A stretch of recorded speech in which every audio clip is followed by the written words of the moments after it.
बिशर हाफी जमाने का मारूफ शराबी है, लेकिन एक दिन गुजरते गुजरते देखा कि कागज का एक टुकड़ा जमीन पे पड़ा है और उस पर अल्लाह का मुबारक नाम लिखा हुआ है। तो वो टुकड़ा उठाया, उसको साफ किया, खुशबू लगाई और किसी ऊंची जगह पे रख दिया कि ये मेरे रब का नाम है। तो उसने अल्लाह के मुबारक नाम का अदब किया और फिर अपनी रूटीन के मुताबिक शराब खाने में चला गया। शराब पी के बिशर धुत हैं कि वक्त के वली को इल्हाम हुआ कि जाके बिशर को मेरा सलाम दे दो और उससे कहो कि अल्लाह ने तुम्हारे माजी के सारे गुनाह माफ कर दिए। बिशर को जाके घर में ढूंढा, तलाश किया तो पता कि वो तो शराब खाने में है। तो वो अल्लाह का बंदा शराब खाने के दरवाजे पे खड़ा है। दस्तक दी, साकी में खाना ने कहा किसे मिलना है? तो कहा मैं बिशर को मिलना है। तो उसने सर से पांव तक देखा कि ये बुजुर्ग सूरत और शराब खाने के दरवाजे पे और बिशर को मिलना चाहते हैं।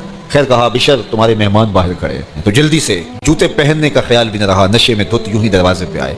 तो वो बुजुर्ग फरमाने लगे कि तुम्हारे रब का तुम्हारे नाम सलाम है और साथ पैगाम है कि ऐ बिशर तूने मेरे नाम की इज्जत की, मैं तेरे सारे गुनाह माफ कर। तो उस वक्त जब ये अल्लाह का पैगाम आया तो बिशर नंगे पांव थे, फिर सारी जिंदगी जूते नहीं पहने। फरमाते थे जब मेरे नाम मेरे रब का पैगाम आया तो उस वक्त मैं नंगे पांव था, लिहाजा मैं अपने इस मामले को बरकरार रखूंगा, हमेशा नंगे पांव रहूंगा ताकि मुझे ये मुस्तहज़र रहे मेरे रब का पैगाम और संदेशा मेरे नाम आया था।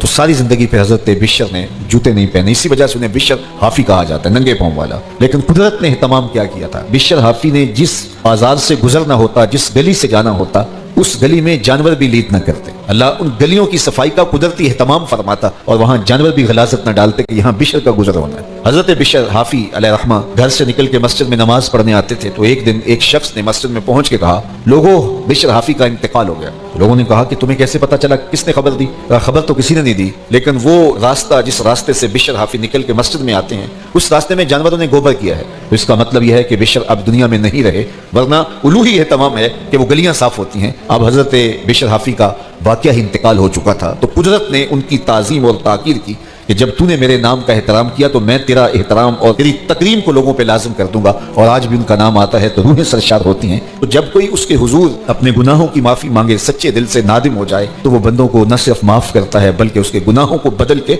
नेकियों में तब्दील कर देता है।